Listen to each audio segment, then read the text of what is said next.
Remember the weight of a chunky cassette player pressed against your ear? The satisfying thunk of sliding a VHS tape into its slot?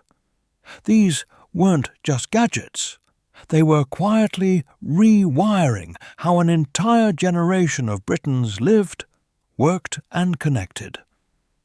While politicians argued about privatization and miners fought for their futures, it was often the humblest objects that did the real work of transformation, one household at a time.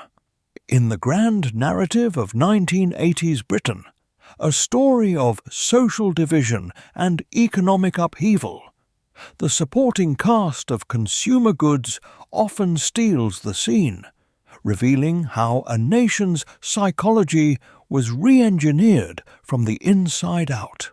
The Walkman Revolution. The Sony Walkman landed in Britain in 1980, and nothing was quite the same. For the first time, you could carry your own private soundtrack wherever you went. The yellow foam headphones, flimsy and prone to disintegration, became as much a part of street fashion as the music they delivered. The cityscape filled with individuals walking to their own personal beat, visually connected to their surroundings but audibly divorced from them. By 1983, cassette tapes were outselling vinyl records, driven largely by Walkman ownership. But something more profound was happening than a simple shift in audio formats. The device transformed music from a shared experience into a personal one. Where families once gathered around the radio, teenagers now disappeared into their own sonic bubbles. The living room sound system fell silent, replaced by the hiss leaking from headphones. The technology arrived just as Britain was fracturing along political and economic lines. The Walkman offered an escape route from the realities of rising unemployment and social unrest. You could walk through a shuttered high street while listening to Duran Duran, creating a parallel universe where the outside world couldn't intrude. It allowed for a curated reality, a soundtracked life that smoothed over the jarring notes of recession. This wasn't accidental. The privatization of experience perfectly complemented the government's emphasis on individualism over collective action. The Walkman made being alone feel like a choice, a form of self-expression, rather than an isolation imposed by circumstance. It was the perfect device for an era championing the self-made individual. The device also created new social behaviors. Commuters on trains and buses withdrew behind their headphones, breaking the unspoken conventions of shared public space. The gentle hiss of escaping music became a constant backdrop to urban life, as people leaked their private soundtracks into the world around them. The Walkman's impact extended beyond listening. It enabled cassette culture, a network of music sharing outside commercial structures.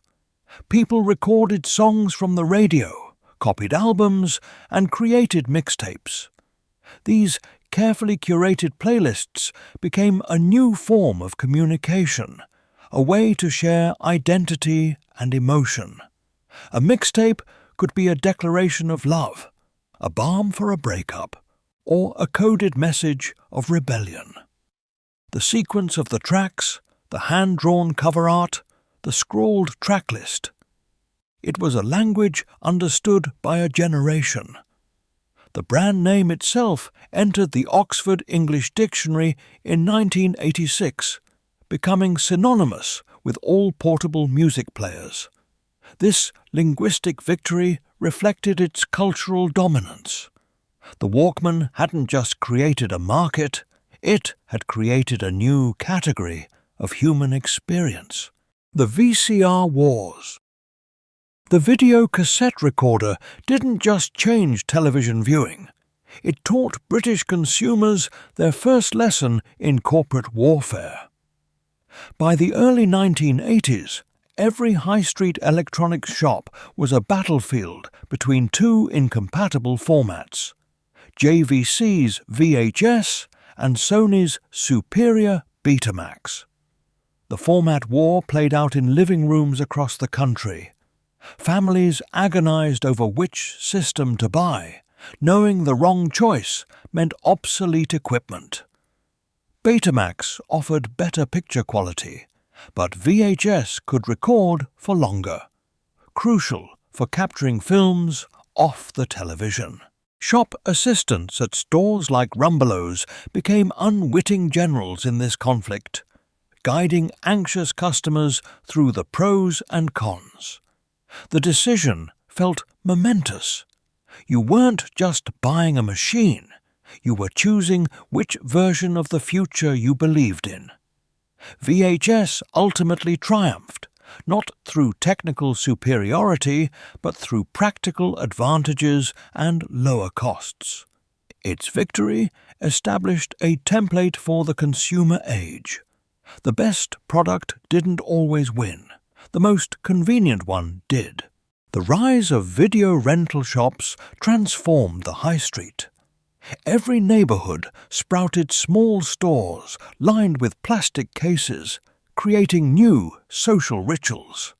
Friday night trips to choose the weekend's entertainment became a family expedition, filled with negotiations over the new thriller versus a comedy for everyone. The membership card was a ticket to a world of entertainment previously confined to cinemas. These shops also brought a darker edge to home entertainment with the video nasty moral panic, as uncensored horror films became readily available, prompting parliamentary debate and tabloid fury. The VCR introduced time shifting, recording programs to watch later. This simple capability revolutionized the relationship between broadcasters and audiences. For the first time, viewers controlled their schedules, breaking the tyranny of the broadcasters. The machines themselves were substantial, often requiring their own shelf. Programming a VCR became a rite of passage, separating the technologically confident from those who relied on the flashing 1200 clock display, a constant blinking reminder of a technology not quite mastered. Children quickly mastered what often baffled their parents, creating a generation gap measured in technical competence. Home computer invasion. The arrival of affordable home computers like the Sinclair ZX Spectrum and BBC Micro in the early 1980s didn't just bring technology into homes. It created a generation of self-taught programmers. These machines democratized computing in ways that would shape Britain's digital future. The BBC Micro was part of a government initiative to prepare the nation for the computer age. Through the Computer Literacy Project, schools gained access to machines that taught programming alongside traditional subjects. But it was the cheaper ZX Spectrum that truly captured the imagination. At 175s, it brought computing within reach of ordinary families.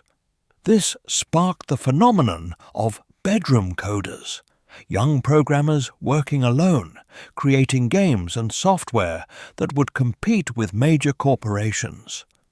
Using cassette tapes for storage, they built Britain's early video game industry from the ground up. The loading process was an iconic ritual. For several minutes, the room would fill with a deafening screech, ending either in a game or the infamous R-tape loading error message.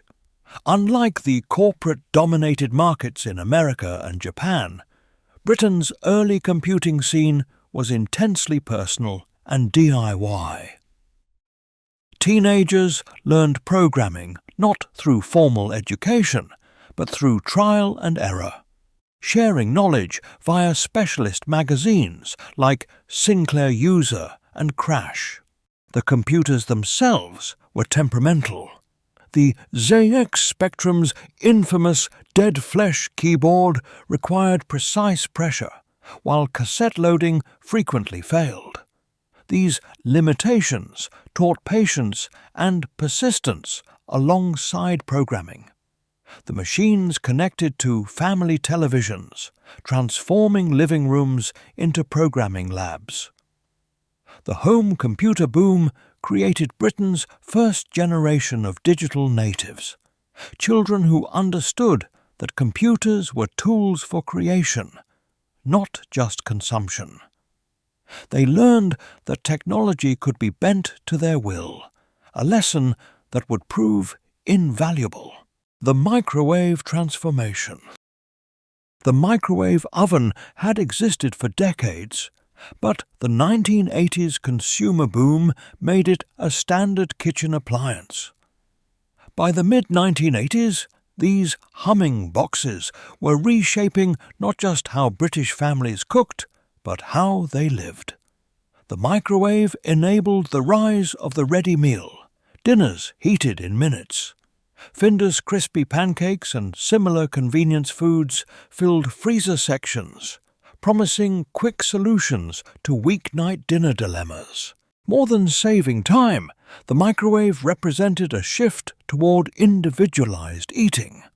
Family members could heat their own meals at different times, weakening the tradition of the communal dinner table. The technology catered to fragmented family schedules, where parents worked longer hours and children had different activities.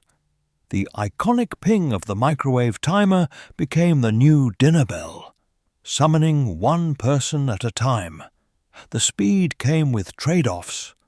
The microwave excelled at reheating, but it couldn't brown or crisp food like conventional ovens.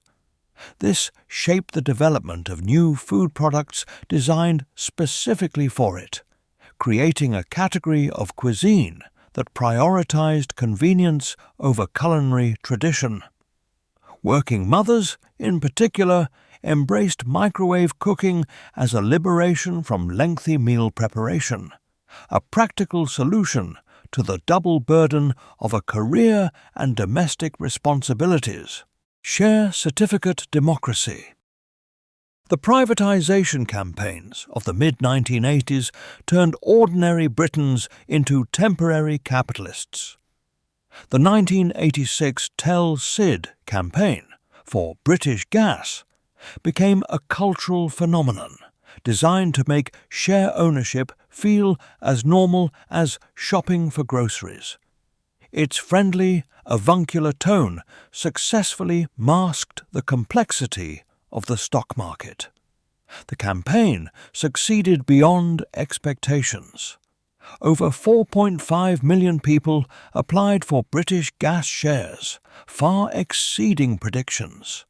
For many families, it was their first direct involvement with the stock market, transforming abstract economics into kitchen table conversations.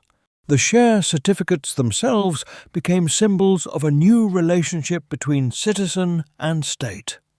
These ornate documents, with their elaborate borders, made shareholders feel they owned a piece of Britain's infrastructure. They often ended up in drawers, physical proof of participation in popular capitalism. The reality was more complex.